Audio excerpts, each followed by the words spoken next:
WhatsApp and welcome back to Gravity Circle. क्या हाल चाल मेरे प्यारे बच्चों? बढ़िया, चलो बहुत शानदार, सब कुछ कूल, ग्रेट। तो अब मेरे प्यारे बच्चों, जैसा कि मैं आप लोगों के साथ में स्टडी कर रहा था कार्बोक्सिलिक एसिड के बारे में, aldehyde ketones and carboxylic acids, तो आज हम लोग हमारे कार्बोक्सिलिक एसिड के फिजिकल प्रॉपर्टीज की तरफ चलेंगे। सबसे पहले फटाफट से हम हमारे कार्बोक्सिलिक एसिड की जो छोटी छोटी फिजिकल प्रॉपर्टीज है फटाफट से उसको देख लेते हैं। इनकी फिजिकल प्रॉपर्टीज की बस एक ही इंपॉर्टेंस है कि जो 1 मार्क टाइप के क्वेश्चंस आते हैं उसमें इनकी यूटिलिटी बहुत ही ज्यादा रहने वाली है। अच्छा, ठीक मेरे प्यारे बच्चों, ओके। तो गाइस, अगर आप लोगों को पता नहीं है तो मैं बता दूं, हमारा second YouTube channel Mrityunjay Pandya, उस पर हम लोग अपलोड कर रहे हैं फ्री डीपीपीस यानी प्रैक्टिस पेपर्स, देन आपके एनसीईआरटी के सॉल्यूशंस और हैंड रिटन नोट्स जो बहुत प्यारे बने हुए हैं। तो गाइज, अगर आप लोगों को hand written notes, sample papers, DPPs, NCERT solution सब चाहिए and they all are free of cost, just subscribe Mrityunjay Pandya channel, वहां पर जाइए और स्ट्रेटेजी के वीडियोस, मोटिवेशनल वीडियोस, आपके साथ में बहुत सारे शेयर करूंगा, सैंपल पेपर्स वगैरह सब आपको वीडियो के फॉर्मेट में मिल जाएगा। वीडियो चेक कर लो, आपको पता चल जाएगा कि कैसे नोट्स मिलेंगे। तो guys, don't forget to subscribe Mrityunjay Pandya. चलो भैया, प्रमोशन काफी हो गया, अब चलते हैं पढ़ाई की ओर। ग्रेट, तो बात करते हैं हम लोग हमारे फिजिकल प्रॉपर्टीज की। मेरे प्यारे बच्चों, जो सबसे पहली और इंपॉर्टेंट फिजिकल प्रॉपर्टी होती है, ध्यान से सुनिएगा, कि आपके जितने भी कार्बोक्सिलिक एसिड्स होते हैं up to 9 carbons,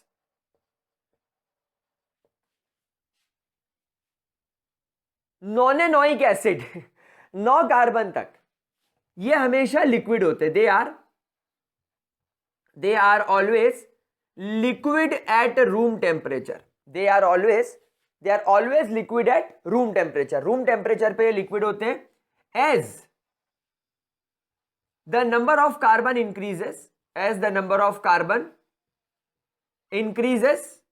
that is more than 10, that is 10, or we can say more than 10, 10 या 10 से ज्यादा, they becomes waxy solid। धीरे धीरे ये सॉलिड होने लग जाते हैं और इनका जो नेचर हो जाता है वो कैसा हो जाता है?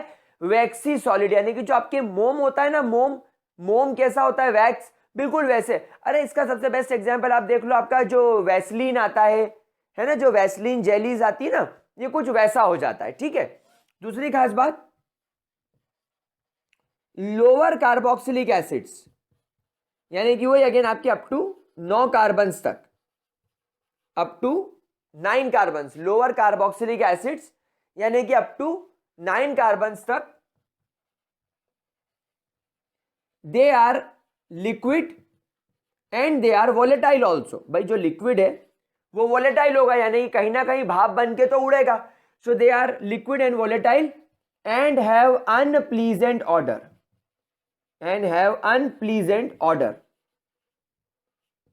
इनका एक अनप्लीजेंट सा, गंदी सी बदबू होती है। बट आफ्टर दैट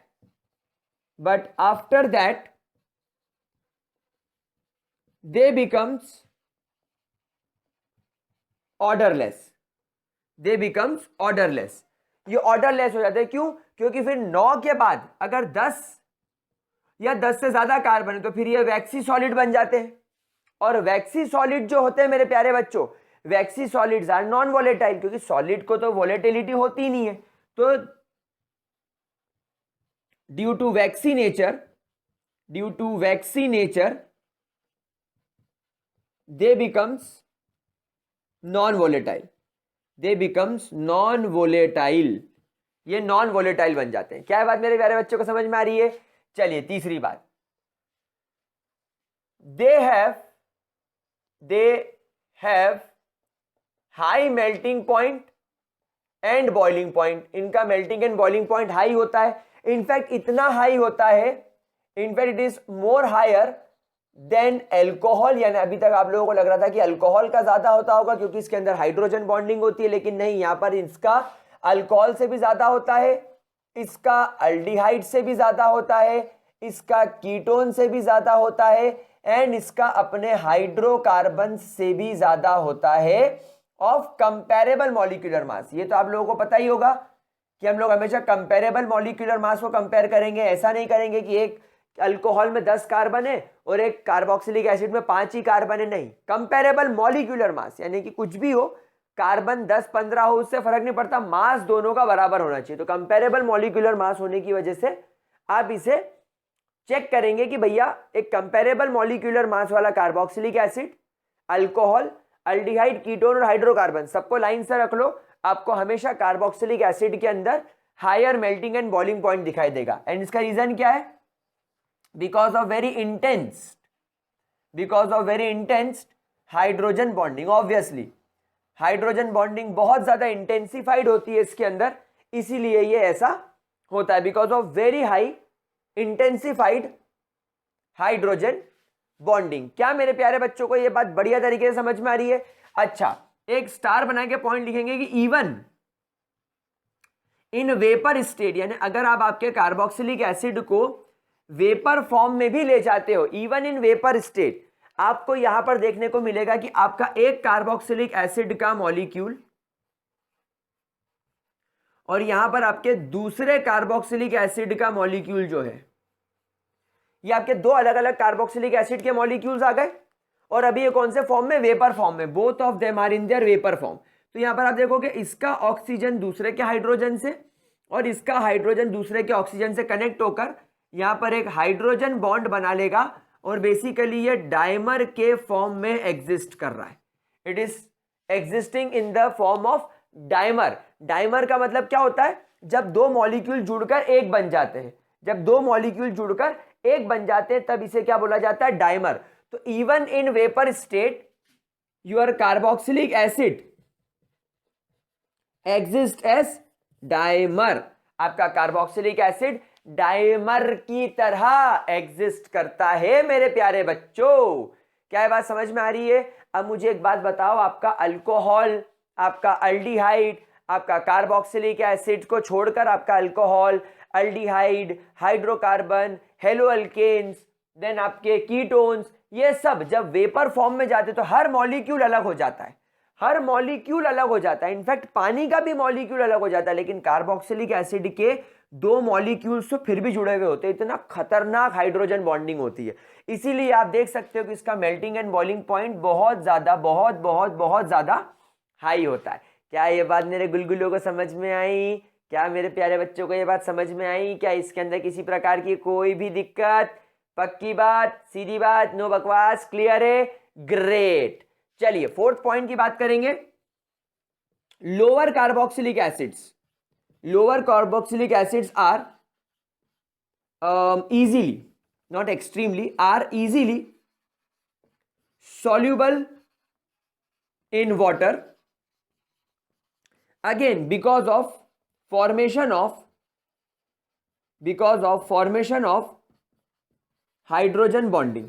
पानी के साथ हाइड्रोजन बॉन्डिंग बना लेने की वजह से आपके लोअर कार्बोक्सिलिक एसिड पानी के अंदर बड़े आराम से सॉल्युबलाइज हो जाएंगे। For example R, C double bond O, OH, then your HO, C double bond OR, then your O double bond O, OH and R। ठीक है, अब यहां पर अगर मैं तुम्हारा ऑक्सीजन रख दूं वाटर का, तो ये OH और ये OH, तो देखो ये वाटर का H, नहीं मैंने उल्टा बना दिया, sorry, tau tau tau tau tau, OH OH, तो ये हाइड्रोजन बॉन्डिंग, ये हाइड्रोजन बॉन्डिंग। समझ में आ रही प्यारे बच्चों? तो इसकी जरूरत ही नहीं नीचे वाले की, अरे नीचे वाले की जरूरत नहीं है। तो आप देखो इस तरीके से वाटर के मॉलिक्यूल के साथ आप यहां पर क्लियरली देख रहे हैं कि ये क्या बना रहा है? Hydrogen bonding. तो यहां पर आप देखो आपका carboxylic acid is forming hydrogen bond with water, तो इसलिए इजीली सॉल्युबलाइज हो जाएगा। लेकिन प्यारे बच्चों यहां पर ध्यान रखना कि ये जो अल्काइल कार्बन की चेन है, इस पर पूरा मैटर डिपेंड करेगा। तो यहां पर ध्यान रखना, S number of carbon increases, solubility in water decreases. प्यारे बच्चों इस पॉइंट को याद रखिएगा, जैसे जैसे आपके एल्काइल ग्रुप्स में कार्बन का नंबर बढ़ेगा, पानी में सॉल्युबिलिटी घटेगी। क्यों? क्योंकि आपके जो अल्काइल ग्रुप होते हैं they are water repelling in nature, they are water hating in nature, ये पानी को पसंद नहीं करते। इसीलिए जैसे जैसे इनकी पावर बढ़ेगी, इनकी पानी के अंदर सॉल्युबिलिटी घटेगी। क्या मेरे प्यारे बच्चों को बात समझ में आ रही है? चलिए ये फिजिकल प्रॉपर्टीज नोट कीजिए, फिर अपन आगे चलते हैं। नोट करो प्यारे बच्चों। ओके मेरे प्यारे बच्चों, लिख लिया इतना? क्या ये चीज बढ़िया हो गई, क्लियर? और मेरा प्यारे गुलजारी लालो, जब से आई है ऑर्गेनिक, तुम्हारी रातों का चैन और नींद नहीं, तुम्हारे दिन का चैन और रात की नींद उड़ चुकी है। हा। तो चलिए खेला शुरू करते हैं मेरे प्यारे गुलजारी लालो। हा। चलिए नेक्स्ट हेडिंग डालो, केमिकल रिएक्शंस। हा। ओए केमिकल रिएक्शन, गुलजारी लाल, ओ ये तो क्या पढ़ा रहा है? ओ मैं केमिकल रिएक्शंस पढ़ा रहा हूं। चलिए तो chemical reactions of carboxylic acid. बेटा सबसे पहली केमिकल रिएक्शन हम लोग पढ़ेंगे it's due to the cleavage of OH bond in carboxylic acid. आपके कार्बोक्सिलिक एसिड में जो OH वाला बॉन्ड होता है, COOH में, जो आप लोगों का, जैसे फॉर एग्जांपल कार्बोक्सिलिक एसिड है, ये डबल बॉन्ड O है और ये OH है, तो ये वाला जो बॉन्ड है, ये बॉन्ड टूट जाए तो कैसी रिएक्शंस होगी? और आप लोग को सबको पता है कि भैया हमारा कार्बोक्सिलिक एसिड में से अगर ये H निकल रहा है तो ऑब्वियसली ये ऑक्सीजन इतना शरीफ तो है नहीं कि इसको इसका इलेक्ट्रॉन दे देगा, तो इसको H+ यानी प्रोटॉन के फॉर्म में बाहर निकालेगा। तो जो पहली केमिकल रिएक्शन आ रही है that is called as acidity of carboxylic acids. Acidity of carboxylic acid, carboxylic acid की एसिडिटी के बारे में हम लोग यहां पर मेरे प्यारे लाडलो स्टडी करेंगे, ठीक है। नाउ भाई अगर आपका कार्बोक्सिलिक एसिड के नाम में ही एसिड है, लेकिन अगर आपका कार्बोक्सिलिक एसिड है तो कार्बोक्सिलिक एसिड है तो कैसे प्रूफ करेंगे? तो प्यारे बच्चों आपके पास में यहां पर बहुत सारे तरीके होते हैं। हम लोगों ने छोटे थे, जब छोटे छोटे बच्चे थे तब हमने सीखा था कि अगर आप मेटल के साथ अगर आप मेटल बाइकार्बोनेट के साथ या अगर आप मेटल कार्बोनेट के साथ एक एसिड की रिएक्शन करते हो, एसिड की रिएक्शन करते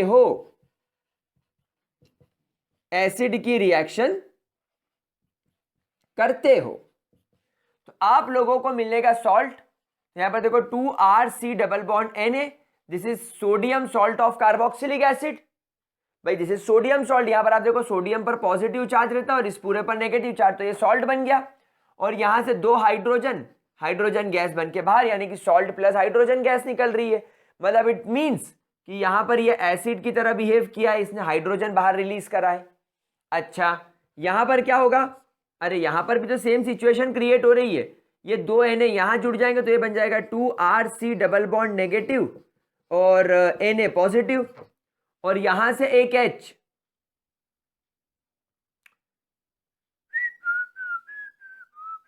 यहां पर एक ही चाहिए, इसको एक कर दो, इसको एक कर दो, इसको भी एक कर दो, है ना। तो ये RC डबल बॉन्ड Na, अब यहां से एक H, यहां से एक H और यहां से एक O, वाटर बन के बाहर हो जाएंगे। और यहां पर अब बचा CO2, तो ये CO2 गैस बन के बाहर हो गया। और मेरा लाडला बैठो, क्या ये बात तुम्हें समझ में आ रही है? और तीसरी केमिकल रिएक्शन Na2CO3 के साथ, यहां पर तुमको चाहिए 2, तो 2 सोडियम इसके साथ रिएक्ट करके 2RC double bond O negative and Na positive. अब यहां से ये 2 हाइड्रोजन एक ऑक्सीजन लेकर वाटर बन के बाहर, समझ गए ना, 2 हाइड्रोजन यहां से मिले और ऑक्सीजन बन के बाहर, और CO2 यहां से बाहर। तो ये मेरे प्यारे बच्चों इन तीनों केमिकल रिएक्शन से ये बात प्रूफ होती है कि यहां पर आपके ऑक्सीजन और हाइड्रोजन के बीच का बॉन्ड क्लीवेज हो रहा है, और जब ये H बाहर निकल रहा है तो जो भी हाइड्रोजन बाहर रिलीज करता है in the form of proton, वो हमेशा क्या कहलाता है, एसिड। तो ये 3 केमिकल रिएक्शन प्रूव करती है that your carboxylic acids are acidic in nature. Carboxylic acid जो होते हैं वो एसिडिक नेचर के होते हैं। क्या ये चीज क्लियर हो रही है? क्या ये रिएक्शन बढ़िया तरीके से क्लियर हो गई? भाई इजी है, इसमें कोई चिंता वाली बात नहीं है। चलिए इतनी चीज क्लियर हो गई, ग्रेट। अब हम लोग यहां पर इसका रेजोनेटिंग स्ट्रक्चर बनाकर देख लेते हैं कि ऐसा क्या होता है कि जब यहां से एसिडिटी शो होती है। तो जब हम इसके कार्बोक्सिलिक एसिड के रेजोनेटिंग स्ट्रक्चर को देखते हैं, देखिए क्या होता है, R C double bond OH, ये आपके ऑक्सीजन पर एक लोन पेयर, ये ऑक्सीजन का इसके साथ इलेक्ट्रॉन पेयर। नाउ गाइस होगा क्या, जब ये ऑक्सीजन देखेगा कि यार ये वाले ऑक्सीजन ने अपना लोन पेयर विड्रॉ कर लिया है, तो यहां पर क्या सिचुएशन क्रिएट हो गई कि यहां पर कार्बन और ऑक्सीजन के बीच में अब एक सिंगल बॉन्ड रह गया इसके पास में, क्योंकि पहले 2 लोन पेयर हुआ करते थे, अब इसके पास में 3 लोन पेयर आ गए, मतलब इस पर नेगेटिव चार्ज आ गया। तो जैसे ही अपना लोन पेयर विड्रॉ करेगा, कार्बन पॉजिटिव चार्ज ऑक्यूपाई कर लेगा, और ये ऑक्सीजन इसके पॉजिटिव चार्ज को नहीं देख पाएगा तो तुरंत ही इसको अपना इलेक्ट्रॉन पेयर डोनेट कर देगा। तो अब यहां पर एक डबल बॉन्ड का फॉर्मेशन हो जाएगा ये। लेकिन मेरे प्यारे बच्चों यहां पर ऑक्सीजन के पास अब सिर्फ एक लोन पेयर रह जाएगा और पॉजिटिव चार्ज आ जाएगा। तो ये इस पॉजिटिव चार्ज को खत्म करने के लिए इस हाइड्रोजन के इलेक्ट्रॉन को अपनी ओर खींच लेगा। तो यहां से आप देख पाएंगे कि आपका जो प्रोटॉन है वो H पॉजिटिव बन के बाहर हो गया, गड़बड़ हो गई बेचारे के साथ, केस हो गए। तो आप यहां पर देखो कि ये जो 2 स्ट्रक्चर्स मैंने आपके सामने बनाए, ये जो 2 स्ट्रक्चर्स मैंने आपके सामने बनाए रेजोनेटिंग स्ट्रक्चर्स, इन दोनों स्ट्रक्चर को जरा आप ध्यान से देखो। पहले डबल बॉन्ड इसके पास था, इसने अपना इलेक्ट्रॉन पेयर खींचा, नेगेटिव चार्ज ले लिया, कार्बन पर पॉजिटिव चार्ज आया, कार्बन के पॉजिटिव चार्ज को ऑक्सीजन ने खींचा और ये हाइड्रोजन को गरीब को बाहर कर दिया। क्या बात समझ में आ रही है मेरे प्यारे बच्चों? क्या इसके अंदर किसी प्रकार की कोई दिक्कत? अच्छा, अगली बार रेजोनेंस होगा तो क्या होगा, ये इसको अपना लोन पेयर वापस दे देगा, तो ये इलेक्ट्रॉन पेयर वापस ले लेगा। तब यहाँ पर R C double bond O बन जाएगा, ये वापस से सुधर जाएगा, और अब यहाँ पर 1 2 3 4 5 6 नेगेटिव चार्ज आ जाएगा। तो अब ये रेजोनेंस आपका हमेशा चलता रहेगा, ये 2 रेजोनेटिंग स्ट्रक्चर अपने आप को स्टेबलाइज करते रहेंगे। मेरी बात समझना, कोई भी एसिड, यानी ये आपका कार्बोक्सिलिक एसिड इस प्रोटॉन को बाहर फेंकने की रिस्क क्यों लेगा, ये भी समझो। ये कार्बोक्सिलिक एसिड इस प्रोटॉन को बाहर फेंकने की रिस्क क्यों लेगा? ये इसलिए रिस्क लेगा कि जब ये इस प्रोटॉन को बाहर फेंक देगा तो इसके एक एंड पर नेगेटिव चार्ज आ जाएगा। चलो, ये ऑक्सीजन ने इस प्रोटॉन को बाहर फेंका और अपना लोन पेयर जो इसने कार्बन को दिया था उसके नुकसान को इसने या हाइड्रोजन के इलेक्ट्रॉन को लेके वापस से उसकी भरपाई कर ली। ये देखो, तो ये तो स्टेबल हो गया, प्रोटॉन बाहर निकल गया, लेकिन ये ऑक्सीजन पर नेगेटिव चार्ज है। तो अब कार्बोक्सिलिक एसिड को हमें ये अश्योरेंस देना पड़ेगा कि भाई मेरे पर नेगेटिव चार्ज भी आ जाएगा तो मेरे पास में ताकत है, मेरे पास में शक्ति है कि मैं क्या कर सकूं, मैं इसको स्टेबलाइज कर सकूं। और ये इसको स्टेबलाइज कैसे करेगा? रेजोनेंस के। ये क्या करेगा? अपने लोन पेयर को इस कार्बन को वापस दे देगा। तो जब कार्बन इससे लोन पेयर लेगा तो यहां पर डबल बॉन्ड बन जाएगा, तो कार्बन इस ऑक्सीजन के पाई बॉन्ड को इस ऑक्सीजन को दे देगा, तो अब नेगेटिव चार्ज इस पर आ गया। तो क्या होगा? अब ये कैच कैच खेलेंगे, थोड़ी देर तू रख ले, थोड़ी देर में रख लेता हूं, थोड़ी देर तू रख ले, थोड़ी देर में रख लेता हूं। तो कभी इसके पास डबल बॉन्ड तो कभी इसके पास डबल बॉन्ड, कभी इसके पास तो कभी इसके पास। तो क्या होगा? इस नेगेटिव चार्ज को ये एक कोने पर इकट्ठा नहीं होने देंगे, ये एक एंड पर इकट्ठा नहीं होने देंगे कि एक कोने में पूरा नेगेटिव चार्ज भर गया ना, उसको पूरे मॉलिक्यूल में इवनली स्प्रेड करके रखेंगे। मतलब नेगेटिव चार्ज पूरे मॉलिक्यूल में घूमता रहेगा, तो एक जगह पड़े रहने की बजाय ये पूरे मॉलिक्यूल में प्रॉपर तरीके से स्प्रेड फॉर्म में रहेगा। क्या बात समझ में आ रही है? मतलब कि ये मॉलिक्यूल, ये जो आपका एनायन बना है, ये कार्बोक्सिलिक एसिड का जो एनायन है ये स्टेबल है। Because of resonance it gains stability, it gains stability due to resonance. क्या बात समझ में आ रही है?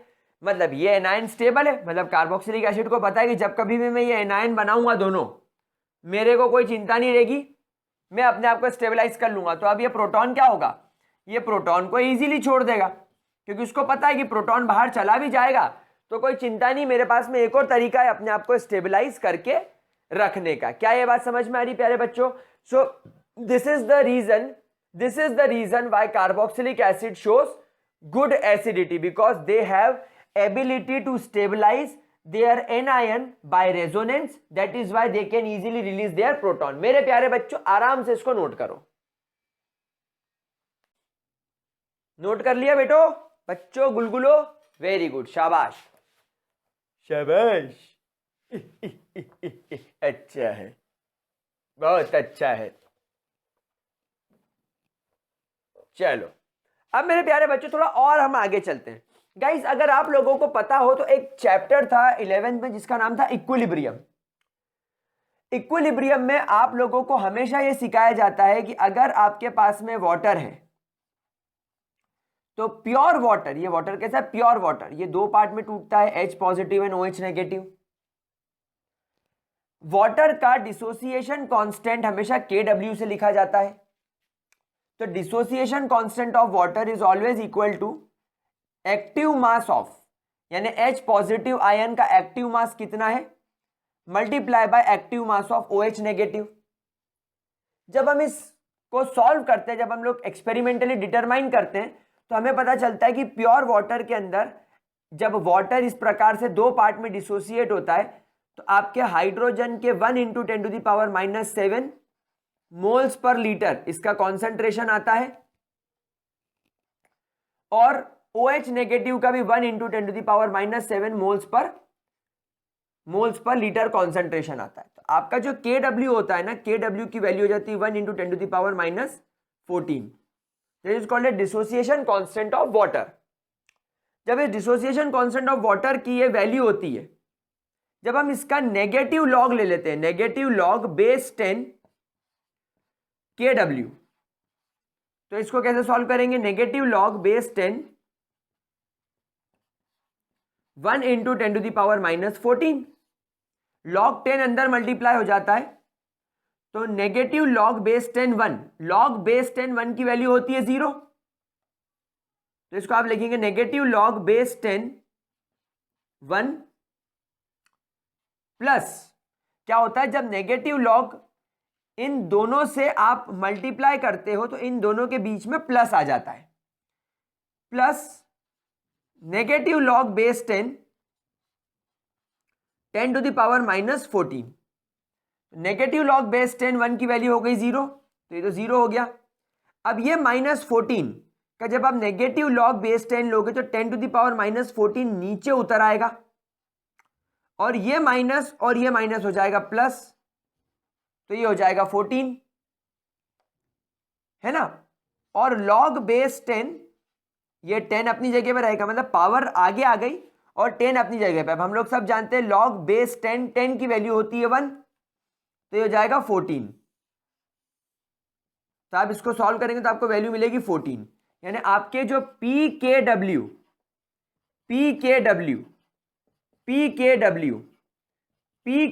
की वैल्यू क्या हो गई आपके 14। सो PKW स्टैंड्स फॉर 14।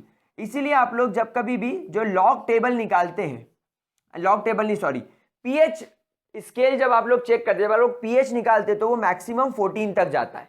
क्या बात समझ में आ रही है? क्या इसके अंदर कोई दिक्कत? तो इसको बोलते हैं वाटर डिसोसिएशन कांस्टेंट, और जब आप वाटर डिसोसिएशन कांस्टेंट का नेगेटिव लॉग ले लेते हो तो आपको ये वैल्यू मिलती है। अब ये मैंने एक्सपेरिमेंट क्यों करके बताया? ये मैंने क्यों करके बताया? क्योंकि देखो KW की वैल्यू बहुत स्मॉल थी, 10⁻⁻14 बहुत छोटी थी, लेकिन जब आपने PKW कर दिया तो ये वैल्यू अचानक से बड़ी लार्ज हो गई। तो यहां पर KW और PKW का रिलेशन इनवर्स होता है, क्योंकि आप इसका नेगेटिव लॉग ले लेते हैं, इसलिए PKW की वैल्यू बड़ी हो जाती है और KW की वैल्यू क्या हो जाती है? छोटी हो जाती है। क्या बात समझ में आ गई? क्या इतनी बात क्लियर हो गई? ग्रेट। अब हम लोग इसी कॉन्सेप्ट को धीरे से किसके अंदर लगाने वाले हैं? हमारे कार्बोक्सिलिक एसिड के अंदर। देखो अब इमेजिन करो आपके पास में कार्बोक्सिलिक एसिड है RC डबल बॉन्ड OH, और आपने इसको वाटर के अंदर डिसॉल्व करा, क्योंकि क्या होता है कि आपका कोई भी एसिड बिना पानी के एसिडिटी दे नहीं सकता। क्यों? क्योंकि पानी में जाकर ही अपना प्रोटॉन रिलीज करेगा। तो ये रिलीज हो गया H3O पॉजिटिव और ये हो गया RCOO नेगेटिव। ठीक है, अब आपने यहां पर निकाला इनका KW dissociation constant.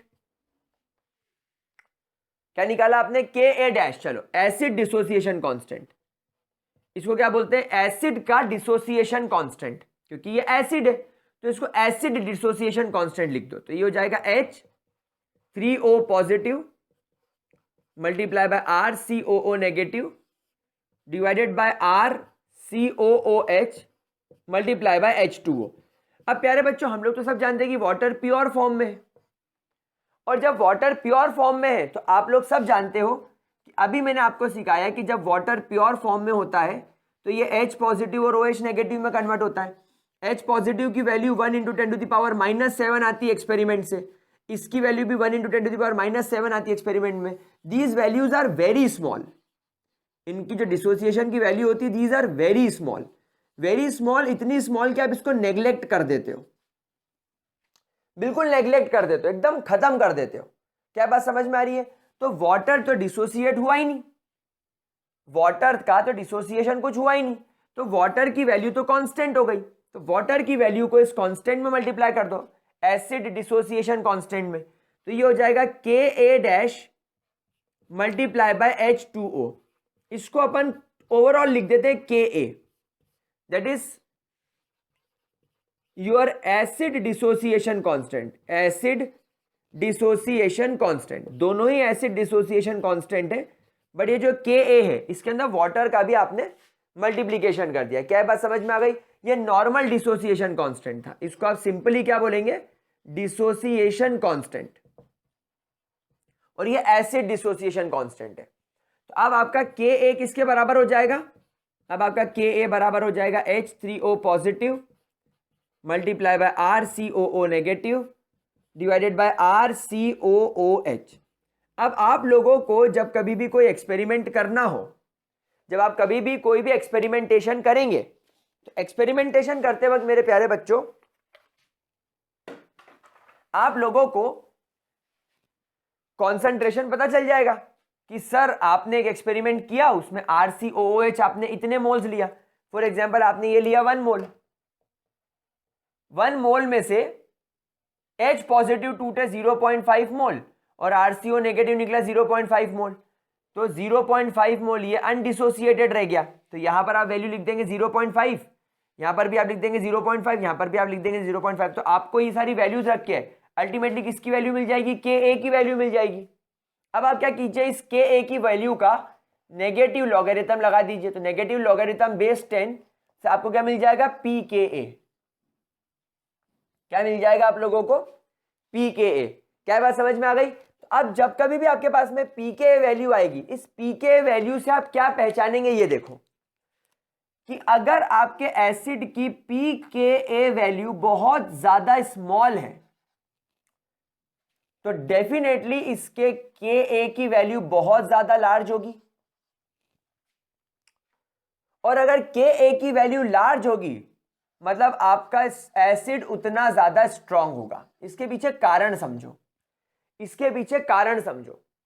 For example अगर आपको एक चीज का पीएच निकालना है तो आप बोलते हो कि एसिड का पीएच 0 से 7 के बीच में होता है, और आप बोलते हो कि अगर किसी एसिड का पीएच 1 है तो आप इसे बहुत ज्यादा स्ट्रांग एसिड बोलते हो। तो जब आप इसका KH वैल्यू निकालते हो तो वो आती है 1 × 10⁻⁻1,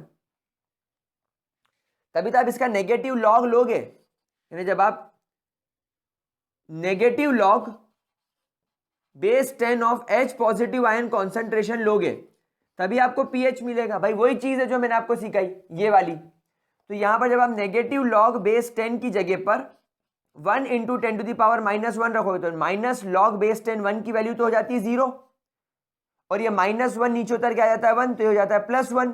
और log बेस 10 की वैल्यू होती है 1, तो ओवरऑल आपकी वैल्यू हो गई 1, तो आपका pH निकल के आ गया क्या 1। तो आप देखो ये वैल्यू बहुत ज़्यादा लार्ज है, ये वैल्यू काफ़ी ज़्यादा लार्ज है, यानी कि 1 × 10⁻⁻1 यानी कि 0.1। लेकिन अगर वहीं पर आप लोग फॉर एग्जाम्पल मैं आपको वैल्यू देती हूँ 1 × 10⁻⁸, तो इसका pH कितना आएगा 8। अब ये वैल्यू देखो कितनी छोटी है, यानी 0.1 2 3 4 5 6 7 और 8, ये इतनी छोटी वैल्यू है और ये वैल्यू बड़ी है। तो जब KH की वैल्यू बड़ी होती है तो उसके pKa की वैल्यू छोटी हो जाती है, और जब तुम्हारे KH की वैल्यू छोटी होती है तुम्हारे pH की वैल्यू बढ़ जाती है। क्या बात समझ में आ रही है? तो हमेशा ध्यान रखना कि अगर Ka की वैल्यू छोटी है, मतलब इसको आप कैसे याद रखेंगे pH से, कि अगर आपके pKa की वैल्यू छोटी है मतलब आपके pH की वैल्यू छोटी है तो आपके Ka की वैल्यू बड़ी होगी, और अगर Ka की वैल्यू बड़ी है तो आपका एसिड कैसा होगा, स्ट्रॉन्ग एसिड होगा। क्या बात समझ में आ गई? इस बात को हमेशा ध्यान रखने की कोशिश करिएगा, ठीक है। तो pKa वैल्यू अगर छोटी तो एसिड डिसोसिएशन कांस्टेंट की वैल्यू बड़ी, मतलब एसिडिटी भी हाई। सिमिलरली अगर आपके pKa की वैल्यू ज्यादा तो आपके Ka की वैल्यू कम, तो आपकी एसिडिटी भी कम। क्या ये बात समझ में आ रही है मेरे प्यारे बच्चों को? क्या ये चीज अच्छे तरीके से क्लियर हो गई? क्या इसके अंदर कोई भी डाउट? ठीक है, तो ये रिलेशनशिप पहले आप लोग अपनी अपनी कॉपीज में नोट कर लो, फिर अपन आगे चलते हैं। नोट इट डाउन प्यारे बच्चों, ठीक है? पक्की बात, कोई दिक्कत कोई परेशानी? चलो ग्रेट। अब हम लोग यहां पर कुछ छोटी मोटी बातें डिस्कशन करेंगे। देखो, वैसे तो आपके ऑर्गेनिक केमिस्ट्री में कोई मजबूत, कोई स्ट्रांग और कोई खतरनाक एसिड नहीं होता। तो अगर मैं आपको एक एग्जांपल बताऊं कि मेरे पास में एक इनऑर्गेनिक एसिड है, मेरे पास में एक इनऑर्गेनिक एसिड है जिसका नाम है HCl। तो HCl के जो pKa की वैल्यू होती है वो आती है -7। -7 समझ रहे हो कितनी ज्यादा छोटी वैल्यू है? अच्छा ध्यान रखना, ये pKa वैल्यू pH नहीं है, pH एक अलग चीज होती है और pKa एक अलग चीज होती है। pH कैसे निकलता है, बस आपको यह बताना होता है कि आपके एसिड के अंदर H पॉजिटिव आयन का कॉन्सेंट्रेशन कितना है, मतलब एक सॉल्यूशन में H पॉजिटिव की मात्रा कितनी है, उससे आपको pH पता चल जाएगा। लेकिन अगर अपन pKa वैल्यू निकाल रहे हैं तो वो क्या है, वो नेगेटिव लॉग है बेस 10 Ka का। और ये Ka की वैल्यू कैसे निकाली जाती है, ये निकाली जाती है RCOO negative H positive upon RCOOH से। ये इसमें H पॉजिटिव आयन के कॉन्सेंट्रेशन के अलावा इसका कॉन्सेंट्रेशन और RCOOH कितना बच गया उसका कॉन्सेंट्रेशन भी इन्वॉल्व होता है। तो आप लोग ये मत बोलना कि सर pH तो कभी 0 से कम होता नहीं है, तो आपने तो यहां पर pKa की वैल्यू -7 लिख दी ना। pH एक अलग चीज है। pH में आपको सिर्फ ये H पॉजिटिव आयन का नेगेटिव लॉग बेस 10 ले लो, नेगेटिव लॉग बेस 10 आप इसका ले लो, आपको यहां से pH की वैल्यू मिल जाएगी। लेकिन हम लोगों को pKa की वैल्यू लेना होती है यहां पर। क्यों? क्योंकि कार्बोक्सिलिक एसिड कैसा एसिड होता है, ये वीक एसिड की कैटेगरी में आता है, यानी कि पूरा 100% ये H पॉजिटिव आयन और RCOO नेगेटिव आयन में नहीं टूटता, इसीलिए थोड़ा सा H पॉजिटिव मिलेगा, RCOO नेगेटिव मिलेगा और थोड़ा सा आपको RCOOH भी मिलेगा, दोनों मिलेंगे। क्योंकि सॉल्यूशन में जब RCOOH टूटेगा तो ये RCOO नेगेटिव और H पॉजिटिव बनाएगा। तो मान लो टाइम जब 0 था, यानी जब आपने रिएक्शन शुरू करी तो आपने इसके 10 मोल लिए, जब रिएक्शन शुरू हुई तब तो ये 0 थे, लेकिन जब टाइम खत्म हो गया तब आपने देखा कि ये 8 मोल बच गया। क्यों? क्योंकि 2 मोल ये टूट चुका है। तो अब यहां पर इसका और इसका कॉन्सेंट्रेशन तो है, लेकिन इसका और इसका कॉन्सेंट्रेशन तो है मतलब, लेकिन इसका कॉन्सेंट्रेशन भी तो बचा है, तो यहां पर Ka की वैल्यू अलग हो जाती है। लेकिन गाइस रिलेशनशिप वही रहता है, रिलेशनशिप वही रहता है, रिलेशनशिप वही रहेगा। Ka की वैल्यू कम होना मतलब Ka की वैल्यू बढ़ना, Ka की वैल्यू बढ़ना मतलब एसिडिटी बढ़ना। तो अब आप यहां पर देखो कि आपका इनऑर्गेनिक एसिड है HCl, उसके pKa की वैल्यू कितनी कम आ रही है, कितनी ज्यादा कम आ रही है। तो यहां पर आप आपका ये रूल लगाओ कि Ka की वैल्यू कम है, pKa की वैल्यू बहुत छोटी है -7, मतलब इसके Ka की वैल्यू बहुत ज्यादा हाई होगी, और अगर Ka की वैल्यू हाई है मतलब इसकी एसिडिटी बहुत ज्यादा हाई होगी। क्या ये बात समझ में आ गई मेरे प्यारे बच्चों? अब इसके मुकाबले अगर मैं आपको स्टार बनाकर एक पॉइंट लिखवाऊं तो प्लीज इस बात को ध्यान से लिखिएगा, that we have the strongest acid. हमारे पास में एक स्ट्रॉन्गेस्ट एसिड होता है, strongest acid in organic chemistry. हमारे ऑर्गेनिक केमिस्ट्री का जो स्ट्रॉन्गेस्ट एसिड होता है उसका फॉर्मूला होता है CF3COOH, that is called as trifluoro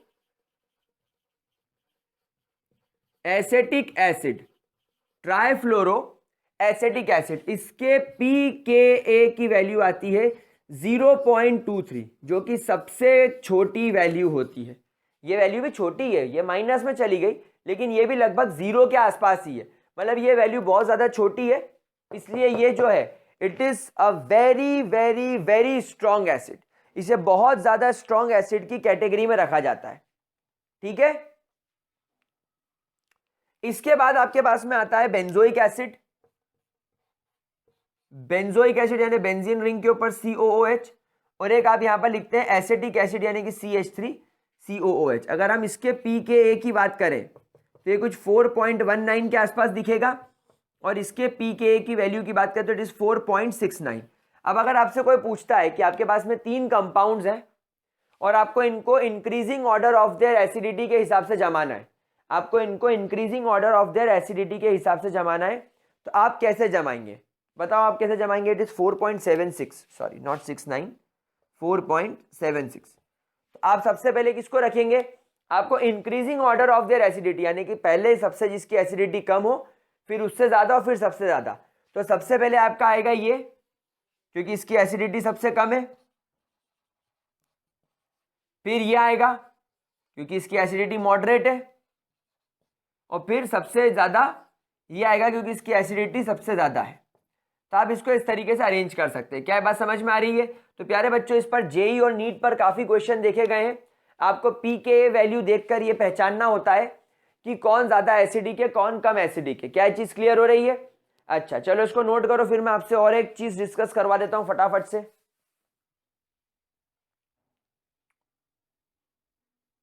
ठीक है, हो गया ये।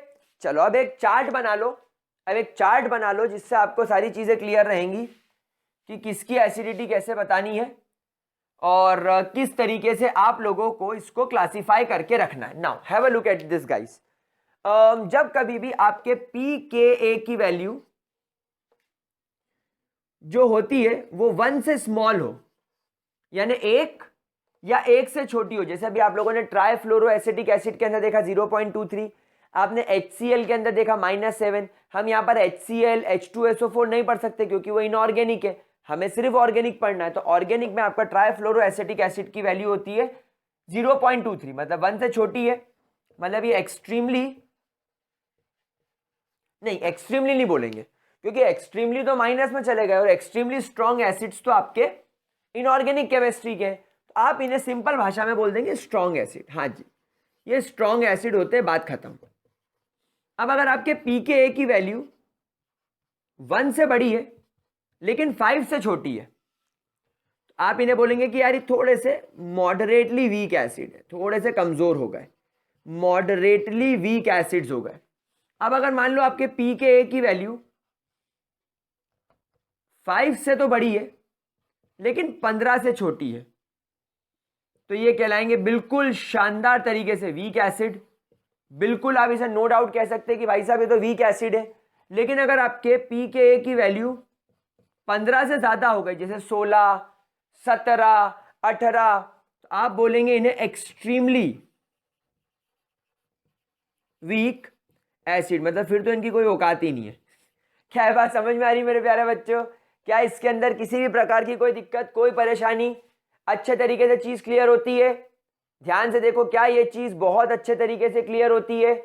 बहुत शानदार। चलिए फटाफट से इसको नोट कर लीजिए अपनी अपनी नोटबुक्स में, ताकि हम लोग फिर आगे बढ़ सके। नोट इट डाउन प्यारे बच्चों, एसिडिटी बहुत बढ़िया चल रही है और इस पर से सवाल आने के सबसे सबसे सबसे ज्यादा चांसेस होते हैं। तो प्लीज इसको जरा अच्छे तरीके से नोट कर लो, इसको अच्छे तरीके से नोट कर लो, ठीक है। चलो एक बात बताओ, मान लीजिए आपके पास में एक इथेनॉल है, उसका पीके आपको मैंने दे दिया 16। फिर आपके पास में फिनॉल है, मैंने आपको फिनॉल का पीके दे दिया 10। और फिर मेरे पास में एसिटिक एसिड है, मैंने आपको एसिटिक एसिड का पीके दे दिया 4.76। फिर मैंने आपको बेंजोइक एसिड दे दिया, बेंजोइक एसिड, बेंजोइक एसिड का पीके मैंने आपको दे दिया 4.19। और मैंने आपको ट्राइफ्लोरो एसिटिक एसिड दे दिया और इसका मैंने आपको पीके दे दिया 0.23। तो आपको मुझे बताना है that which of the following is most acidic and which of the following is least acidic. तो आप बोलेंगे यस, पीके वैल्यू सबसे छोटी, मतलब ये मोस्ट एसिडिक। ओ 16, मतलब कि ये लीस्ट एसिडिक, क्योंकि इसके पीके की वैल्यू सबसे ज्यादा बड़ी है, इसलिए ये लीस्ट एसिडिक होगा। और ये जो होगा ये मोस्ट एसिडिक होगा। अच्छा, आप इसको क्लासिफाई करें, इसमें से स्ट्रॉन्ग कौन है, मॉडरेट कौन है, वीक कौन है और एक्सट्रीमली वीक कौन है। तो देखो ये वाला एक्सट्रीमली वीक आ जाएगा, ये एक्सट्रीमली वीक हो गया, एक्सट्रीमली वीक, क्योंकि इसकी वैल्यू देखो 16 है। अच्छा देखो 5 से 10 में ये आ रहा है, तो ये वीक एसिड की कैटेगरी में आ गया आपका फिनॉल। फिर ये जो दोनों वैल्यू है, ये जो दोनों वैल्यू है, ये देखो ये 1 से 5 के बीच में आ रहे हैं, मतलब ये मॉडरेट एसिड्स है, they are moderately weak acids. और ये वाला जो है ये स्ट्रॉन्ग एसिड की कैटेगरी में आ रहा है, क्योंकि इसकी वैल्यू 1 से भी छोटी। तो बस इस तरीके से क्वेश्चन लगाने होते, क्या है क्या ये, कुछ भी नहीं है। शाबाश, नोट करो गुलगुलो।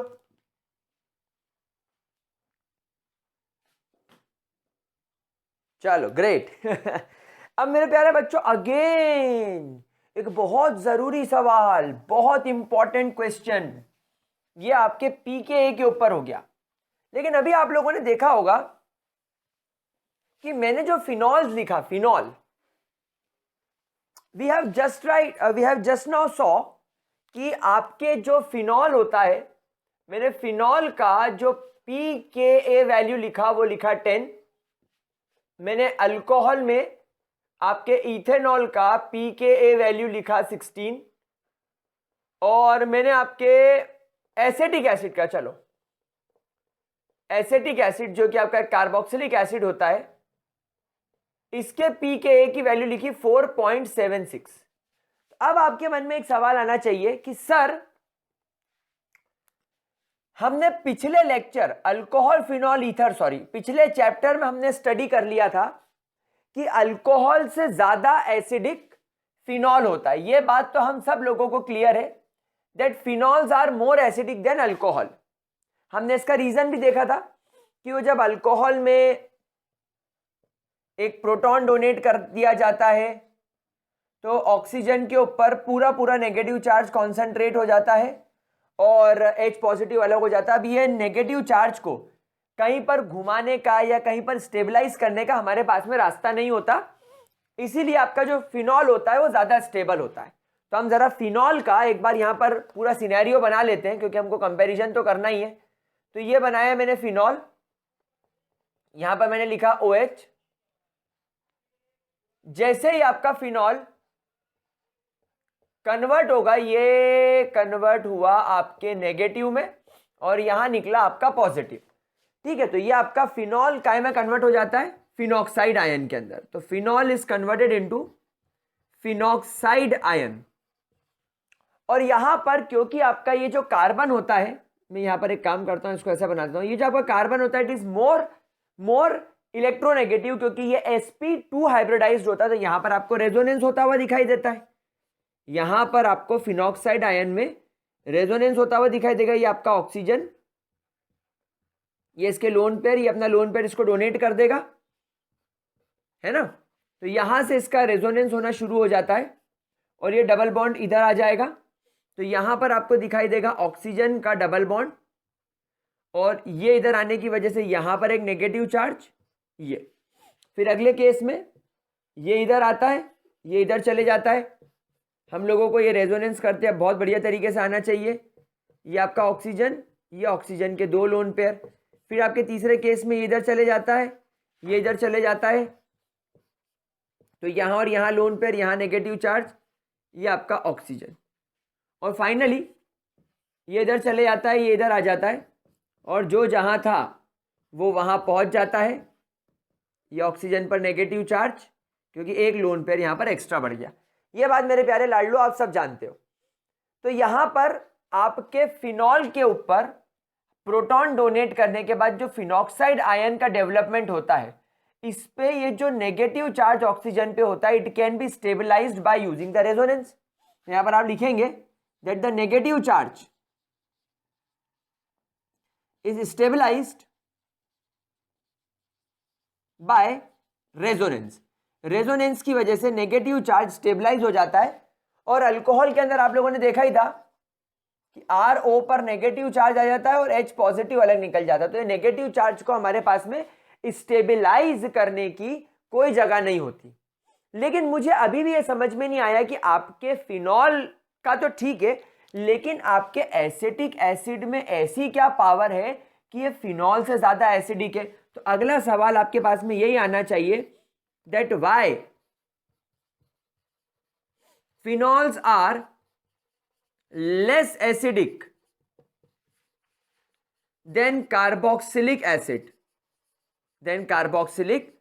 एसिड, जबकि आपका फिनॉल इतना प्यारा रेजोनेंस कर रहा है और नेगेटिव चार्ज को इसके पास में स्टेबलाइज करने के लिए पूरी पावर है। और फिनॉल क्योंकि जानता है कि जब वो प्रोटॉन रिलीज करेगा तो इसके ऑक्सीजन पर जो नेगेटिव चार्ज आएगा उसको वो कभी ऑर्थो, कभी पैरा, तो कभी ऑर्थो और कभी ऑक्सीजन पे आराम से घुमाता रहेगा, और ये 3 रेजोनेटिंग स्ट्रक्चर इसके अंदर मदद करेंगे। तो जब हम कार्बोक्सिलिक एसिड की तरफ चलते हैं तो हमारा कार्बोक्सिलिक एसिड हमें कुछ इस प्रकार का दिखाई देता है। अब क्या होता है, ये ऑक्सीजन इधर खींचता है अपने पाई बॉन्ड को, तो ये अपना लोन पेयर इसको ट्रांसफर कर देता है। इस वजह से यहां से प्रोटॉन निकल जाता है और स्थिति अब आपके सामने कुछ ऐसी दिखती है, RCO 1 2 3 4 5 6 नेगेटिव चार्ज, और यहां पर आपके बनेगा ऑक्सीजन, इसके पास में 2 बॉन्ड और ये डबल बॉन्ड। क्यों? क्योंकि इसने प्रोटॉन को, बेचारे को, गरीब को ऑलरेडी बाहर फेंक दिया है। ये इसका इलेक्ट्रॉन लेके इसको बाहर फेंक दिया। अब यहां पर आप देखो कि कार्बोक्सिलिक एसिड में ऑक्सीजन के ऊपर नेगेटिव चार्ज इकट्ठा हो गया। अब ये नेगेटिव चार्ज को कहां फेंकेगा, तो ये नेगेटिव चार्ज को इस प्रकार फेंकेगा। ये ऑक्सीजन अपना लोन पेयर विड्रॉ करेगा, ये अपना लोन पेयर इस कार्बन को देगा, तो यहां पर अब आपको यहां पर डबल बॉन्ड दिखाई देने लगेगा, और यहां पर आपको 1 2 3 4 5 6 और एक नेगेटिव चार्ज दिखाई देने लगेगा। तो बेसिकली यहां पर आपके रेजोनेंस के 2 स्ट्रक्चर हो गए। तो अब आप बोलोगे सर फर्क क्या पड़ा, यहां पर भी क्या हो रहा है कि जो नेगेटिव चार्ज है is stabilised, your negative charge is stabilised by resonance. यहां पर भी रेजोनेंस की मदद से आपका नेगेटिव चार्ज स्टेबलाइज हो रहा है। तो भाई फर्क क्या पड़ा, दोनों की एसिडिटी बराबर होनी चाहिए, लेकिन नहीं, यहां पर मेजर फर्क समझो। मुझे एक बात बताओ कि ये जो नेगेटिव चार्ज यहां पर घूम रहा है और ये जो नेगेटिव चार्ज यहां पर घूम रहा है, इन नेगेटिव चार्ज को होल्ड करने की ताकत किसके पास है, यानी वो कौन सा एटम है विच लव्स द नेगेटिव चार्ज। आप बोलोगे सर जो एटम जितना ज्यादा इलेक्ट्रोनेगेटिव होगा उसको नेगेटिव चार्ज उतना पसंद होगा। तो यहां पर आप ऑब्जर्व करो, फिनॉक्साइड के अंदर नेगेटिव चार्ज कभी इधर वाले कार्बन, कभी इधर, सॉरी इधर बनाना चाहिए, कभी इधर वाले कार्बन तो कभी इधर वाले कार्बन के पास होता है। समझ में आ रही बात आप लोगों को? क्या बोला मैंने, फिनॉक्साइड के अंदर नेगेटिव चार्ज रेजोनेंस की वजह से स्टेबलाइज तो हो रहा है, लेकिन यहां पर इन नेगेटिव चार्ज को होल्ड कौन कर रहा है, कार्बन। तो यहां पर आप लिखेंगे that in phenoxide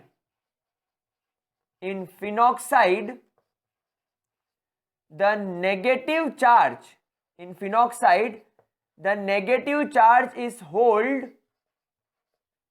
held by carbon which is less electronegative। क्या ये बात समझ में आ रही है?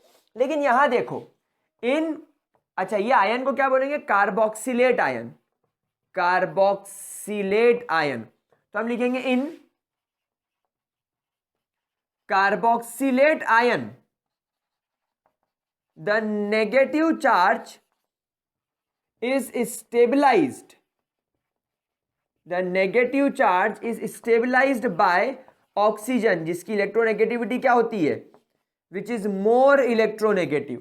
अब आप खुद सोचो एक ऐसा एटम जिसकी इलेक्ट्रोनेगेटिविटी कम है, हाँ माना ये sp2 है, माना ये सारे कार्बन sp2 है और sp2 कार्बन इलेक्ट्रोनेगेटिव होते हैं, लेकिन क्या ऑक्सीजन जितनी ताकतवर होते हैं? ना। तो यहां पर ध्यान रखिएगा, आपके ऑक्सीजन की इलेक्ट्रोनेगेटिविटी ज्यादा होने की वजह से ये नेगेटिव चार्ज को ज्यादा बेटर तरीके से होल्ड कर पाएगा। और क्योंकि इलेक्ट्रोनेगेटिविटी ज्यादा है, oxygen can hold negative charge in a more या इन अ बेटर वे। भाई जिस पर नेगेटिव चार्ज होल्ड करने की ताकत है, जिसका न्यूक्लियस ताकतवर है, वही तो नेगेटिव चार्ज को होल्ड कर पाएगा। तो अगर ये नेगेटिव चार्ज को इजीली होल्ड कर पाएगा, बढ़िया तरीके से, अच्छे तरीके से होल्ड कर पाएगा, तो ये आयन ज्यादा स्टेबल होगा। इसी वजह से carboxylate ion is always more stable then phenoxide ion. क्या ये बात समझ में आ रही है मेरे प्यारे बच्चों? क्या इसके अंदर कोई दिक्कत? तो क्या मैं ये साइड वाला पोर्शन रब कर दूं? बस मैं इतना पोर्शन रब कर रहा हूं, है ना, कि भाई दोनों ही रेजोनेंस से स्टेबलाइज हो रहे हैं। लेकिन यहां पर आपको एक स्टेटमेंट लिखना पड़ेगा that your carboxylate ion is more stable then phenoxide ion, therefore carboxylic acid is a strong acid than phenol। बस सही बात समझ में आ गई। क्या ये चीज क्लियर होती है मेरे प्यारे बच्चों को? क्या इसके अंदर किसी भी तरीके की, आई रिपीट, किसी भी तरीके की कोई दिक्कत? पक्की बात? तो नोट कर लो मेरे गुलगुलो। बस क्या याद रखना कि फिनॉक्साइड में कार्बन होल्ड कर रहा है नेगेटिव चार्ज को, स्टेबलाइज हो रहा है, स्टेबलाइजेशन हो रहा है, लेकिन कमजोर एटम इसको स्टेबलाइज कर रहा है। लेकिन जब ऑक्सीजन रेजोनेंस करके इस नेगेटिव चार्ज को स्टेबलाइज करेगा तो ज्यादा अच्छे से कर पाएगा, क्योंकि ऑक्सीजन ज्यादा इलेक्ट्रोनेगेटिव है, वो नेगेटिव चार्ज को होल्ड करना जानता है। तो फिनॉक्साइड के मुकाबले ये ज्यादा स्टेबल है कार्बोक्सिलेट, इसलिए कार्बोक्सिलिक एसिड कम डरेगा। वो बोलेगा कि मैं अगर प्रोटॉन छोड़ भी दूं तो मेरे आयन आराम से स्टेबलाइज हो जाएंगे। फिनॉक्साइड भी प्रोटॉन छोड़ेगा, लेकिन फिनॉल भी प्रोटॉन छोड़ेगा, लेकिन जब फिनॉक्साइड बनेगा तो उसके कार्बन एटम को स्टेबलाइजेशन करना होगा। स्टेबल तो होगा लेकिन इसके मुकाबले कम होगा, इसलिए इसके मुकाबले ये वीक एसिड है और ये ज्यादा स्ट्रॉन्ग एसिड है, कार्बोक्सिलिक एसिड। अब इसको नोट करो। डन प्यारे बच्चों, डन। चलो बहुत बढ़िया। अब हम लोग ये देखते हैं कि अगर मान लीजिए आपके कार्बोक्सिलिक एसिड्स के ऊपर हम कोई सब्स्टिट्यूशन कर ले, तो भाई अभी तक तो हम लोग जनरल पॉइंट्स पढ़ रहे थे कि आपका कार्बोक्सिलिक ग्रुप होगा, लेकिन अगर आपने उसके ऊपर सब्स्टिट्यूशन कर दिया तो नेक्स्ट आप लोग हेडिंग डालेंगे effect of substitution, effect of substitution on acidity of carboxylic acids. Carboxylic acid के ऊपर अगर आप लोग कोई सब्स्टिट्यूशन कर दोगे तो उसकी एसिडिटी पर क्या असर पड़ेगा। देखो भाई, सब्स्टिट्यूशन दो प्रकार के होंगे, या तो इलेक्ट्रॉन विड्रॉइंग ग्रुप होंगे। इलेक्ट्रॉन विड्रॉइंग ग्रुप कैसे? जो एकदम पूरी ताकत से इलेक्ट्रॉन को अपनी ओर विड्रॉ कर ले। जैसे कौन कौन से सबसे खतरनाक कौन कौन से होते हैं? फॉर एग्जाम्पल आपका साइनो ग्रुप, C∧N, ये बहुत खतरनाक इलेक्ट्रॉन विड्रॉइंग ग्रुप होता है। फिर जैसे आपका NO2 group, N double bond O, O, ये भी बड़ा खतरनाक इलेक्ट्रॉन विड्रॉइंग ग्रुप होता है। फिर उसके अलावा आपके फ्लोरीन, क्लोरीन, ये लोग भी काफी ज्यादा अच्छे, जिसको बोलना चाहिए they are very strong electron withdrawing group. अच्छा, उसके अलावा मान लो आपके पास में CF3 है, तो ये भी बड़ा स्ट्रॉन्ग इलेक्ट्रॉन विड्रॉइंग ग्रुप है। कैसे, देखो इसको एक्सपैंड करो, ये कार्बन पर 3 फ्लोरीन, 1 2 और ये 3, एक इलेक्ट्रॉन इधर ले जाएगा, एक इधर ले जाएगा, एक इलेक्ट्रॉन इधर ले जाएगा, तो इस पूरे कार्बन पर ये पॉजिटिव चार्ज क्रिएट कर देंगे। तो ये भी बड़े खतरनाक इलेक्ट्रॉन विड्रॉइंग ग्रुप है ना। अच्छा, यहां पर देखो, अगर ये ऑक्सीजन इलेक्ट्रॉन इधर ले जाए, ये ऑक्सीजन अगर इलेक्ट्रॉन इधर ले जाए तो इस पर तो नेगेटिव आ जाएगा, लेकिन इस कार्बन पर पॉजिटिव आ जाएगा। ये नाइट्रोजन अगर लोन पर इधर खींच ले तो नाइट्रोजन नेगेटिव हो जाएगा और कार्बन पॉजिटिव हो जाएगा। तो ये सब इलेक्ट्रॉन विड्रॉ करने की कोशिश करेंगे। क्यों? क्योंकि अब ये कार्बन जिस ग्रुप से कनेक्टेड होगा, इस पर पॉजिटिव आने की वजह से ये उस ग्रुप से इलेक्ट्रॉन अपनी ओर खींचेगा। ये नाइट्रोजन जिस ग्रुप से कनेक्टेड होगा, ये उससे इलेक्ट्रॉन अपनी ओर खींचेगा। और आप लोग को तो मालूम है, फ्लोरीन क्लोरीन तो इलेक्ट्रॉन खींचने वाले ही हैं। अब ये कार्बन जिस ग्रुप से कनेक्टेड होगा, ये उससे इलेक्ट्रॉन अपनी ओर खींचेगा। तो ये सब भीख मांगने वाले लोग हो गए, ये सब इलेक्ट्रॉन अपनी ओर खींचने वाले लोग हो गए। तो जब कभी भी एक इलेक्ट्रॉन विड्रॉइंग ग्रुप आपके कार्बोक्सिलिक एसिड ग्रुप से जुड़ेगा, तो यहां पर क्या होगा, फॉर एग्जाम्पल इसने अपना हाइड्रोजन डोनेट कर दिया, इसने अपना हाइड्रोजन रिलीज कर दिया, तो अब इस पर नेगेटिव चार्ज है। इस प्रकार अब क्या होगा, ये इलेक्ट्रॉन विड्रॉ कर रहा है, मतलब ये ग्रुप भी इलेक्ट्रॉन अपनी ओर खींच के ले जा रहा है, कार्बन वाला ये। तो इस प्रकार इस कार्बन पर जब ये ऑक्सीजन इलेक्ट्रॉन अपनी ओर खींचेगा, तो इस पर एक बहुत ज्यादा बड़ा पॉजिटिव चार्ज आ जाएगा, क्योंकि एक तो इसने इलेक्ट्रॉन खींच लिया और रही सही कसर इस ग्रुप ने कर दी। तो ये तो बहुत स्ट्रॉन्ग पॉजिटिव हो जाएगा, इसकी पॉजिटिविटी बहुत ज्यादा बढ़ जाएगी, और जितना ज्यादा पॉजिटिव ये होगा उतनी जल्दी ये अपना इलेक्ट्रॉन इसको डोनेट करेगा। तो अगले केस में क्या होगा, ये आपका इलेक्ट्रॉन विड्रॉइंग ग्रुप अटैच्ड है, ये आपका कार्बन, इस पर आएगा नेगेटिव चार्ज और डबल बॉन्ड के साथ ये ऑक्सीजन बन गया। समझ में आ रही बात? ये हो गया। अब अगले केस में क्या होगा, ये इसको इलेक्ट्रॉन देगा क्योंकि ये इधर विड्रॉ कर लेगा। तो ये दोनों रेजोनेटिंग स्ट्रक्चर है, स्ट्रक्चर 1 एंड स्ट्रक्चर नंबर 2, ये बहुत ज्यादा पावरफुली अपना रेजोनेंस करेंगे। So they are very strong resonance. यहां पर आपको एक स्ट्रॉन्ग रेजोनेंस होता हुआ दिखाई देगा। क्यों? क्योंकि कार्बन बहुत ज्यादा एक्सट्रीमली पॉजिटिव हो गया। और वो क्यों? क्योंकि पहले तो ये ऑक्सीजन जो इससे इलेक्ट्रॉन खींच रहा था, ये तो इसको पॉजिटिव बना ही रहा था इसका इलेक्ट्रॉन लेके, और इसके पॉजिटिविटी को ये ऑक्सीजन खत्म कर रहा था, लेकिन रही सही कसर इस इलेक्ट्रॉन विड्रॉइंग ग्रुप ने लग के कर दी। अब क्या हुआ, अब तो कार्बन और ज्यादा मजबूत और ज्यादा पावर से पॉजिटिव हो गया, और ज्यादा पॉजिटिव हो गया। तो ये जो ऑक्सीजन इसको इलेक्ट्रॉन डोनेट कर रहा है, या ये ऑक्सीजन जो इसको इलेक्ट्रॉन डोनेट कर रहा है, अभी और ज्यादा जल्दी डोनेट करेंगे, क्योंकि कार्बन बहुत ही ज्यादा पॉजिटिव हो जाएगा। क्या बात समझ में आ रही है? तो बेसिकली इस वजह से आपकी स्टेबिलिटी बढ़ गई, stability of carboxylate anion increases. क्यों इंक्रीज हो गई? क्योंकि हम चाहते हैं कि ये कार्बन पॉजिटिव रहे, हम चाहते हैं कि ये कार्बन पर जितनी देर पॉजिटिव चार्ज रहेगा उतनी ज्यादा जल्दी इलेक्ट्रॉन विड्रॉइंग ग्रुप उतनी ज्यादा जल्दी इस प्रकार रेजोनेंस करेगा।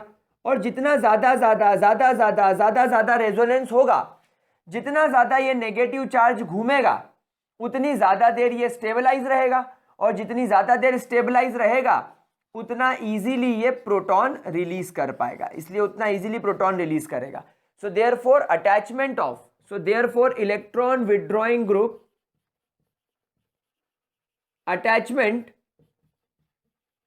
increases the acidity of the carboxylic acids। इस बात को अच्छे तरीके से मेरे प्यारे गुलगुलो जरा नोट करो, नोट करो जल्दी से, फिर अपन आगे बढ़ेंगे। नोट करो नोट करो नोट करो। समझ में आ रही है बात? आपको क्लियर हो गया? अब देखो, अब अगर मान लो यहां पर अपन इलेक्ट्रॉन विड्रॉइंग ग्रुप की जगह यहां पर हम लोग अटैच कर दें इलेक्ट्रॉन रिलीजिंग ग्रुप या electron donating group, electron donating group, electron donating group जैसे कौन सा आपका मिथाइल हो गया, आपका फिनाइल रिंग हो गया, ये इलेक्ट्रॉन डोनेट करना चाहते हैं।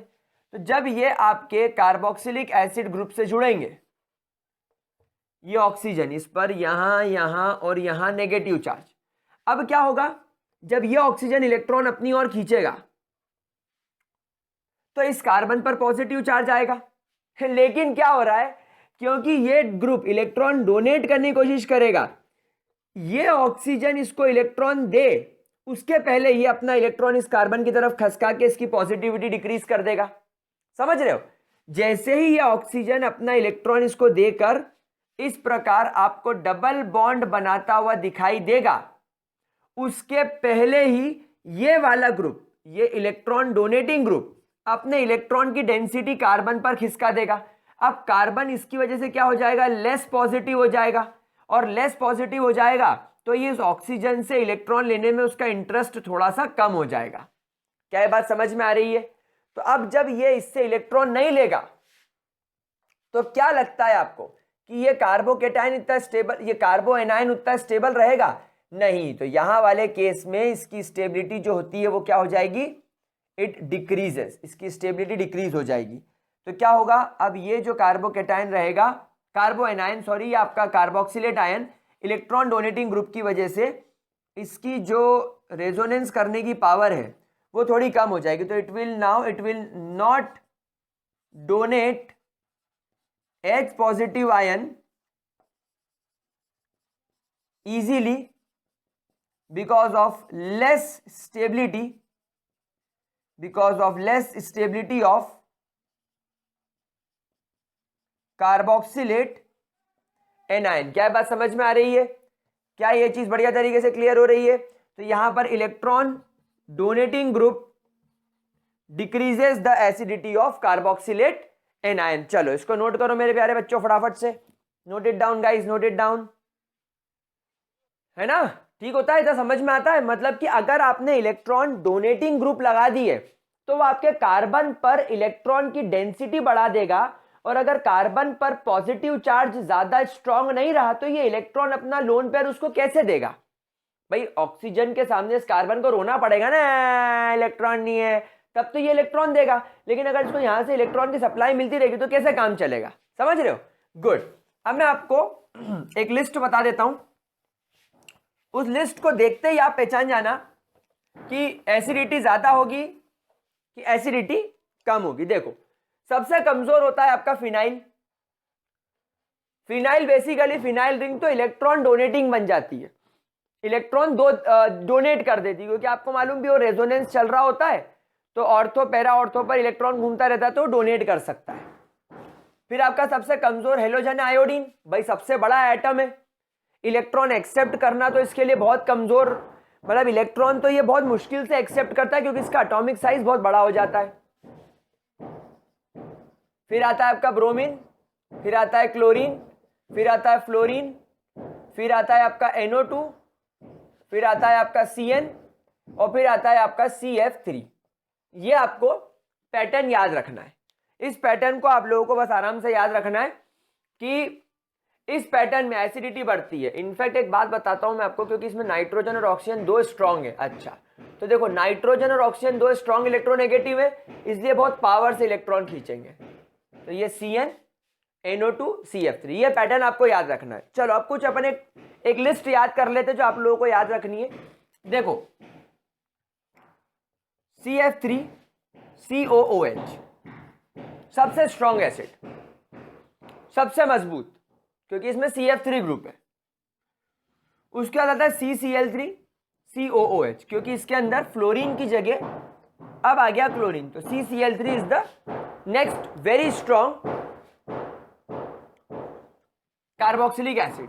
देन नेक्स्ट आएगा आपका CH Cl2COH, मतलब इसमें एक हाइड्रोजन आ गया और दो क्लोरीन रह गए। समझ में आ रही बात आप लोगों को? Now CN CH2COOH, CN। फिर CN से आता पावरफुल कौन है, NO2, तो CN की जगह NO2 लगा दो, तो NO2 CH2COOH। फिर NO2 हटाकर CF3 लगा दो, तो CF3 CH2COH। समझ रहे हो प्यारे बच्चों, पैटर्न समझ में आ रहा है आपको? पैटर्न इतना समझ में आया, CF3COOH तक आपको पैटर्न समझ में आया।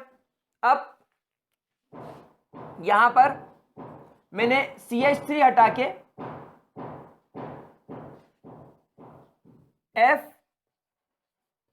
FCH2COH, इनफैक्ट यहां पर FCH2COH सीधा आएगा,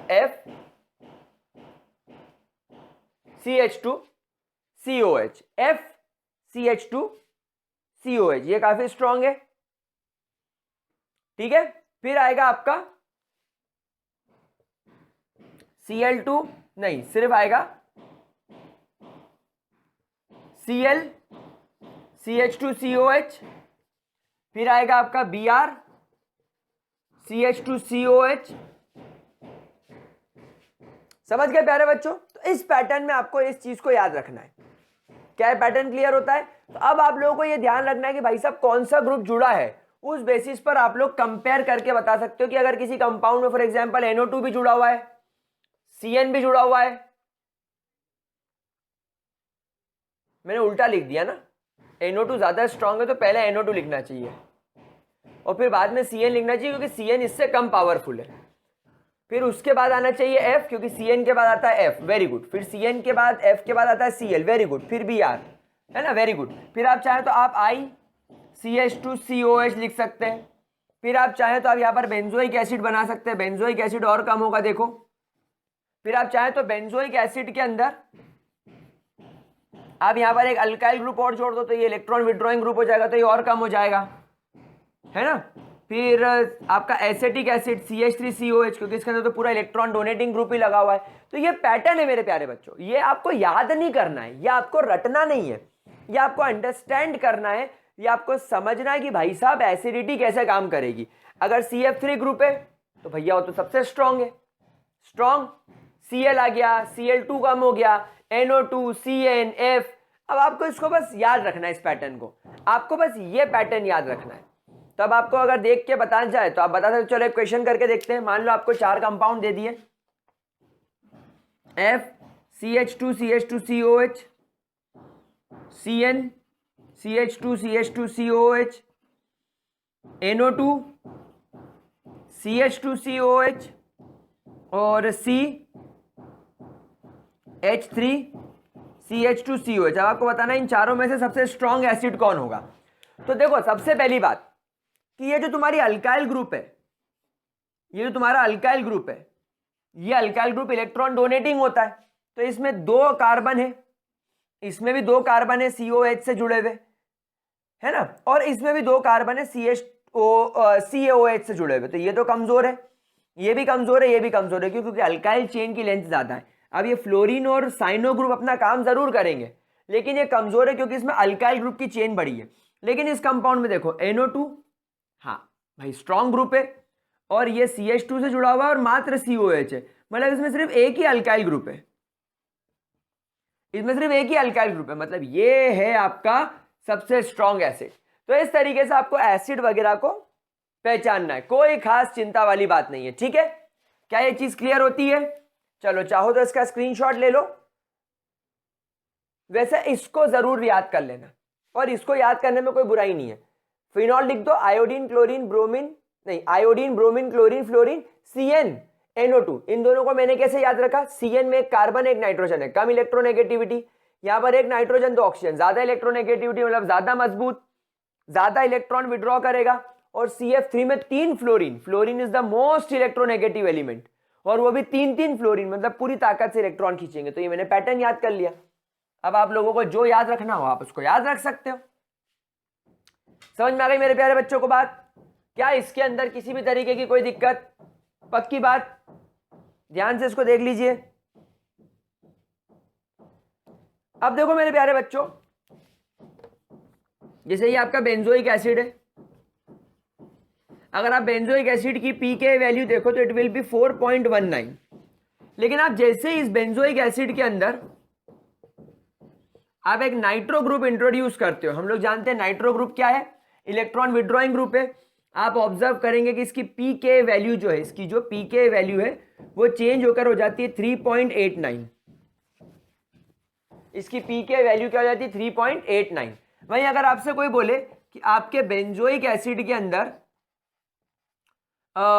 मान लो मैंने CH2 CH3 लगा दिया, तो ये इलेक्ट्रॉन डोनेटिंग ग्रुप हो जाएगा, जैसे ये इलेक्ट्रॉन विड्रॉ कर रहा है तो ये क्या हो जाएगा, ये इलेक्ट्रॉन डोनेटिंग ग्रुप हो जाएगा। तो यहां पर इसका जो पीके वैल्यू हो जाएगा वो बढ़ जाएगा, इसका पीके वैल्यू बढ़ के 8 के आसपास पहुंच जाएगा। तो ये बेसिक मतलब ये लीस्ट एसिडिक, ये मॉडरेट एसिडिक और ये मोर एसिडिक। तो प्यारे बच्चों इस तरीके से आपको ध्यान रखना है कि अगर आपने कोई भी सब्स्टिट्यूशन कराया है, किसी भी प्रकार का सब्स्टिट्यूशन कराया है, तो बस ये पैटर्न आपको याद रखना है। इसके बाद तो आप जेई नीट लेवल तक का क्वेश्चन में निपटा सकते हो बोर्ड एग्जाम में, क्या चीज है। चलो इसको नोट कर लो जरा, लिख लिया गाइस।